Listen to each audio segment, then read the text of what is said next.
Comme moi, là, mon nom, là, c'est Armand Roy. Puis Clovy King, là, c'est Clovy Roy. Il a été baptisé Clovy Roy. Moi, j'ai été baptisé sur Armand Roy. Mes enfants, ils ont été baptisés sur King. Lorsqu'il a commencé dans le monde des affaires, c'était tout contrôlé par des anglophones. Probablement pour être capable d'être avec le groupe d'hommes d'affaires, il a viré son nom à Clovy King.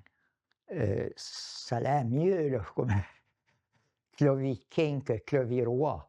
Mon grand-père, là, il n'avait pas d'éducation, mais il était pas fou. Parce qu'il y avait 3 usines de poissons. Il a été le premier à boucaner du hareng. Après ça, la coopérative a suivi. Lui et son neveu, ils ont été les 2 premiers à essayer de faire pousser du tabac.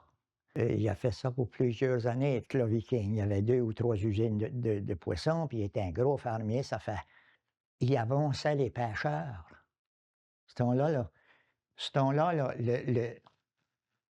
disons, la personne qui achetait ton poisson, que ce soit la morue, que ce soit le homard, mais il fallait qu'il t'avance, il te donne quelques 100 piastres pour que tu passes l'hiver, parce que t'en as mouru.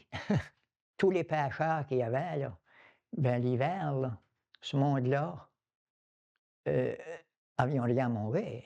Il était charitable si une personne avait été le voir, puis dire, regarde, je n'ai plus rien à manger, pourrais-tu m'aider? Il a aidé, surtout les pêcheurs, c'est ça qu'il faisait. Il les supportait tout l'hiver. Mais si tu allais travailler pour lui, il fallait que tu travailles. Les personnes qui engagé pour faire un certain travail, ils les payaient, mais il fallait que ça soit fait.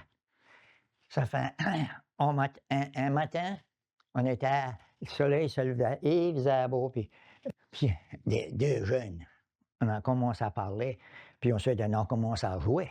D'un coup, puisqu'il vire au coin de la bâtisse, mon grand-père, il n'a pas été à l'autre jeune, il a venu à moi. Il a dit, il est arrivé, il a dit, travailles-tu ici, toi? J'ai dit oui. Ben, il a dit travaille. Il a reviré de bord, puis il a pris par là. Fallait que tu travailles. Clovy King, mon grand-père, était le gros acheteur de homards. Ça fait, il y avait presque tous les pêcheurs, ben, ils vendaient beaucoup de gasoline. C'était un gros client pour Irving, pour Casey Irving.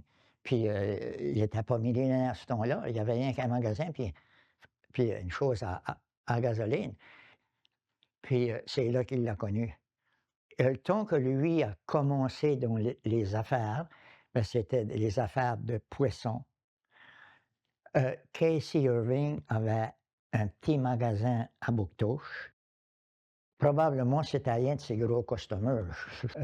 Puis, il grossissait, c'est sûr que Casey Irving a grossi là, ben lui, il grossissait par les petits. Sa fête était le 1er janvier. Puis, Casey Irving était millionnaire. Puis, mon grand-père était même pas riche. Il avait de quoi manger. Puis à tous les 1er janvier, Casey Irving venait le visiter, puis il emmenait un cadeau. Le garçon, Irving, presque à tous les semaines, il venait à Bédec chercher des huîtres. Mon grand-père, Clovy King, il avait 104 ans.